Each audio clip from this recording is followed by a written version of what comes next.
Hello दोस्तों, कैसे हो आप सब। स्वागत है एक बार पुनः आप सभी का हमारे अपने YouTube channel Shiv coaching classes पर। दोस्तों आज की इस वीडियो में डिस्कस करेंगे class 12 biology NCERT chapter 13। Chapter 13 में देखिए दोस्तों, आज का जो हमारा टॉपिक है वो है जल निमग्न, यानी जो भी हमारे सबमर्ज्ड प्लांट थे तो उनके पौधों की आकार की लक्षण या मार्फोलॉजिकली कैरेक्टर यहाँ पे देखेंगे। ठीक है, यानी जो भी जल निमग्न पौधे हैं अर्थात जो जल के नीचे पाए जाते हैं तो उनके आकार के लक्षण क्या होते हैं या बाह्य लक्षण जिसको हम कह सकते हैं, तो वो क्या होते हैं उसको हम इस वीडियो में देखेंगे। ठीक है, प्रीवियस वीडियो में दोस्तों हमने आपको पहला प्रकार यानी जल निमग्न जो हमारे जो हाइड्रोफाइट्स प्लांट है तो उसका करा दिया है।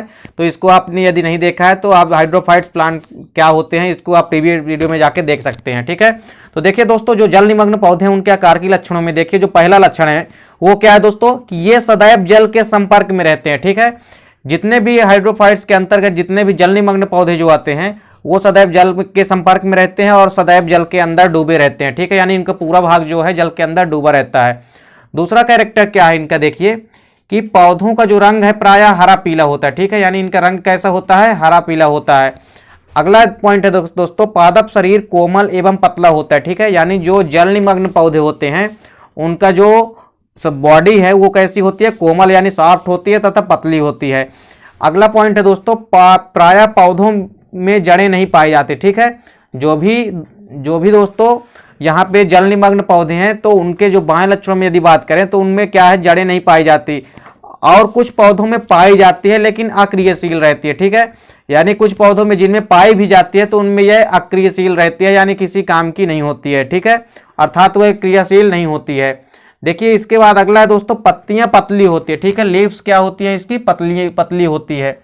अगला है दोस्तों, पौधों द्वारा म्यूसिलेज स्त्रवित होता है, अतः ये छूने में क्या होते हैं, लसलसे लगते हैं। ठीक है, पौधों के द्वारा क्या स्त्रवित होता है दोस्तों, म्यूसिलेज स्त्रवित होता है, जिसके कारण से ये छूने में क्या लगते हैं, लसलसे या चिपचिपे प्रतीत होते हैं। ठीक है, अगला है दोस्तों, वर्धी प्रजनन जो है, वर्धी प्रजनन इसमें विखंडन द्वारा होता है। ठीक है, यानी फ्रेगमेंटेशन द्वारा क्या होता है, यहाँ पे वेजिटेटिव प्रोपोगेशन या वेजिटेटिव रिप्रोडक्शन होता है। ठीक है, अगला पॉइंट है दोस्तों, पुष्पों में गंध एवं शहद नहीं होता है। ठीक है, जो भी हाइड्रोफाइट्स प्लांट के अंतर्गत जो जल निमग्न पौधे हैं इनमें किसी भी प्रकार का शहद नहीं बनता और साथ ही साथ इनमें गंध नहीं होती है।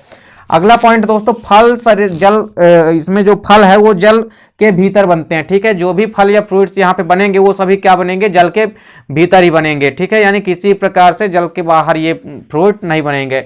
अब देखिए दोस्तों, जो भी जल निमग्न पौधे हैं तो जल निमग्न पौधों के यहाँ पे आकार की लक्षण तो हमने देख लिया।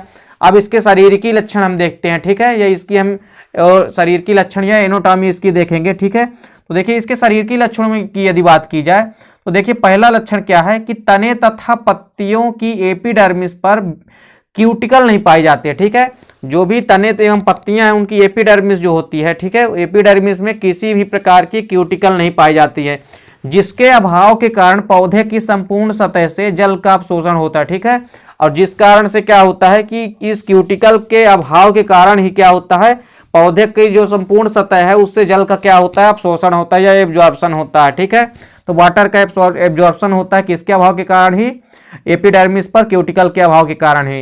देखिए दूसरा पॉइंट क्या है दोस्तों, स्क्लेरेन्काइमा का क्या होता है, अभाव होता है, यानी स्क्लेरेन्काइमा यहाँ पे क्या होती है, एब्सेंट होती है।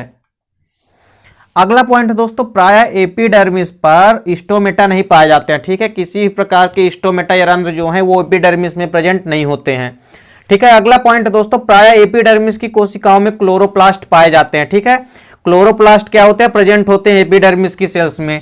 अगला है दोस्तों यहाँ पे कि वायु अवकाश में वायु भरी रहती है। ठीक है, जो भी वायु छिद्र होते हैं उनमें वायु अवकाश में क्या होता है, वायु भरी रहती है, अतः पौधों को तैरने में क्या मिलती है, सहायता मिलती है। ठीक है, इन्हीं वायु अवकाशों को जिसको हम एरेनकाइमा कहते हैं, इनके कारण ही क्या होता है, पौधों को तैरने में सहायता मिलती है। ठीक है, अब देखिए दोस्तों, अगला है दोस्तों हमारा संवहन मंडल अविकसित होते हैं। ठीक है, जो भी वास्कुलर टिश्यू होते हैं वो क्या होते हैं, विकसित नहीं होते हैं। ठीक है, तो इस प्रकार से दोस्तों ये थे जल निमग्न पौधों के शरीर की लक्षण। अब देखिए दोस्तों, यहाँ पे हम देखेंगे प्लावी पौधे या फ्लोटिंग प्लांट क्या होते हैं। ठीक है, तो क्या देखेंगे दोस्तों, जो भी प्लावी पौधे होते हैं या फ्लोटिंग प्लांट होते हैं, जो जल निमग्न पौधे दोस्तों थे, इसका पहला पॉइंट था। ठीक है, जो जलोदबिद पौधे हैं वो कई सारे प्रकार के होते थे, तो हमने आपको पहला प्रकार क्या बताया कि जलोदबिद पौधे जो है उसका पहला प्रकार क्या हमने आपको बताया, जल निमग्न पौधे बताया। दूसरा है दोस्तों प्लावी पौधे। ठीक है, अब प्लावी पौधे या फ्लोटिंग प्लांट क्या होते हैं दोस्तों, तो देखिए ऐसे पौधे जो जल की सतह पर तैरते रहते हैं। ठीक है, यानी ये जल की सतह के ऊपर तैरते रहते हैं तथा कुछ पौधों की जड़ें कीचड़ में धंसी रहती है, ठीक है, और कुछ पौधों की जड़ें जो है कीचड़ में धंसी रहती है, जबकि कुछ स्वतंत्र रूप से जल की सतह पर तैरते रहते हैं, ठीक है। तो इस प्रकार से दोस्तों इनकी कुछ जड़ें तो कहाँ होती है, स्वतंत्र ऊपर होते हैं, कहाँ पे तैरते रहते हैं ऊपर पौधे पानी में, लेकिन इनकी कुछ जड़ें जो है कहाँ होती है, कीचड़ में धंसी रहती है। तो ये दोस्तों क्या होते हैं, प्लावी पौधे होते हैं, ठीक है, यानी ऐसे पौधे जो जल की सतह पर तैरते रहते हैं तथा कुछ पौधों की जड़ें जो है कीचड़ में रहती है, ठीक है, जबकि स्वतंत्र रूप से कुछ पौधे का कुछ भाग जो है जल की सतह पर तैरते रहते हैं, ठीक है। देखिए ये बेसिकली दो प्रकार के होते हैं, ठीक है, प्लावी पौधे भी या फ्लोटिंग प्लांट भी क्या होते हैं, दो प्रकार के होते हैं। पहला तो होता है स्वतंत्र प्लावी पौधे या फ्री फ्लोटिंग प्लांट इसको कहते हैं, और दूसरा होता है स्थिर प्लावी पौधे, ठीक है, यानी फिक्स्ड फ्लोटिंग प्लांट। तो देखिए यहाँ पे हम सबसे पहले देखते हैं स्वतंत्र प्लावी पौधे क्या होते हैं, ठीक है। तो देखिए जो स्वतंत्र प्लावी पौधे होते हैं या फ्री फ्लोटिंग प्लांट होते हैं, तो इनको क्या कहते हैं, देखिए ऐसे पौधे जो स्वतंत्र रूप से जल की सतह पर तैरते रहते हैं, ठीक है, यानी जल के ऊपर जो है स्वतंत्र रूप से तैरते रहते हैं, ठीक है, इसीलिए इनको क्या कहते हैं, स्वतंत्र प्लावी पौधे कहते हैं, ठीक है, क्योंकि ये जल की सतह पर स्वतंत्र रूप से तैरते रहते हैं, ठीक है। इसके एग्जाम्पल कई सारे हैं, देखिए इसके एग्जाम्पल कौन कौन से, वाल्फिया, इसके अलावा लेमना के बाद एकोर्निया या जलकुंभी तथा पिस्टिया जो है ये स्वतंत्र प्लावी पौधे के एग्जाम्पल हैं, ठीक है, तो इसको आपको याद रखना है। अब देखिए स्थिर प्लावी पौधे क्या होते हैं, इसको हम फिक्स्ड फ्लोटिंग प्लांट भी कहते हैं, ठीक है, क्या कहते हैं, फिक्स्ड फ्लोटिंग प्लांट कहते हैं, ठीक है, यानी स्थिर प्लावी पौधे। तो क्या होते हैं स्थिर प्लावी पौधे, देखिए इन पौधों की जड़ें जल के नीचे कीचड़ में धंसी रहती है, ठीक है। तो ऐसे पौधे जो ऊपर तैरते रहते हैं लेकिन इनकी जड़ें जो है वो जमीन के नीचे कीचड़ में धंसी रहती है, ऐसे पौधों को हम स्थिर प्लावी पौधे कहते हैं। इसके एग्जाम्पल समझिए यहाँ पे कौन कौन से हैं, कुमुदिनी जो होता है, ठीक है, कुमुदिनी फ्लावर के अलावा जो हमारा कमल है या लोटस, इसके अलावा जो निम्फिया प्लांट है, ये सभी स्थिर प्लावी पौधे होते हैं, ठीक है। अब देखिए दोस्तों इसके बाद हम चलते हैं जल स्थलीय पौधे, ठीक है दोस्तों, जल स्थलीय पौधे या इसको हम क्या कहते हैं, एम्फीबियंस प्लांट भी कहते हैं। अब चूंकि दोस्तों एम्फीबियंस नाम से स्पष्ट है कि उभयचर अर्थात ऐसे पौधे जो जल और थल में दोनों रहते हैं, उनको हम क्या कहते हैं दोस्तों, उनको हम जल स्थलीय पौधे कहते हैं, ठीक है। अर्थात देखिए यहाँ पे जिन पौधों की जड़ें जो है तथा तने का कुछ भाग जल में निमग्न रहता है, ठीक है, यानी पौधे के तने तथा जड़ का कुछ भाग क्या होता है, पानी के अंदर डूबा रहता है, किंतु पौधे का शेष भाग तथा तना पत्तियां जल से बाहर रहती है, ठीक है, तथा कुछ भाग जो है तने का तथा पत्तियां जो है वो जल के बाहर रहती है। इन पौधों की पत्तियां भी दो प्रकार से होती है, ठीक है, जो जल स्थलीय पौधे या एम्फीबियंस पौधे होते हैं इनकी पत्तियां भी बेसिकली दो प्रकार से होती है।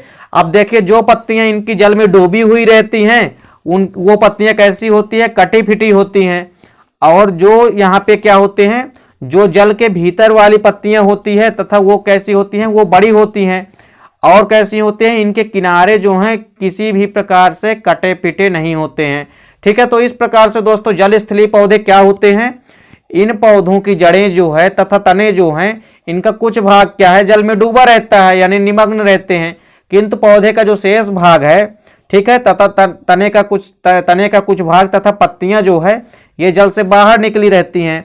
और इन पौधों की जो पत्तियां हैं वो बेसिकली कितनी प्रकार की होती है, दो प्रकार की होती है। कौन कौन से दो प्रकार की होती है दोस्तों, देखिए जो पहले प्रकार के अंतर्गत कैसी पत्तियां आती हैं, जो कि पानी के नीचे डूबी हुई रहती हैं, और जो भी पत्तियां पानी के नीचे हुई डूबी रहती हैं वो कैसी होती हैं, कटी फिटी होती हैं। और इसके अलावा जो जल से बाहर वाली पत्तियां होती है यानी पानी के जो ऊपर रहती हैं वो पत्तियां बड़ी होती है साइज में, तथा इनके किनारे किसी भी प्रकार से कटे पिटे नहीं होते हैं, ठीक है। यहाँ पे देखिए दोस्तों कई सारे एग्जाम्पल हैं, जैसे यहाँ पे रेननकुलस हो गया, रेननकुलस के अलावा देखिए जो हमारा सेरिटेरिया है, देख ठीक है, सेटिरेरिया है, इसके अलावा जो हमारा टाइफा है, ये सभी जो है एम्फीबियंस प्लांट या जल स्थलीय पौधों के अंतर्गत आते हैं, ठीक है। तो यहाँ पे दोस्तों हमने आपको चैप्टर 13 में जो भी जल निमग्न पौधों के आकार के लक्षण तथा कार्य के लक्षण हैं उनको हमने इस वीडियो में डिस्कस कर लिया। इसके बाद देखिए हमने आपको प्लावी पौधे और प्लावी पौधों के साथ साथ जो जल स्थलीय या एम्फीबियंस प्लांट होते हैं उनको भी आपको इस वीडियो में करा दिया है। तो उम्मीद करता हूं दोस्तों कि वीडियो आपको पसंद आ गई होगी। दोस्तों यदि वीडियो आपको अच्छी लगे तो लाइक और शेयर कीजिए। दोस्तों मिलते हैं नेक्स्ट वीडियो में, तब तक के लिए जय हिंद, वंदे मातरम।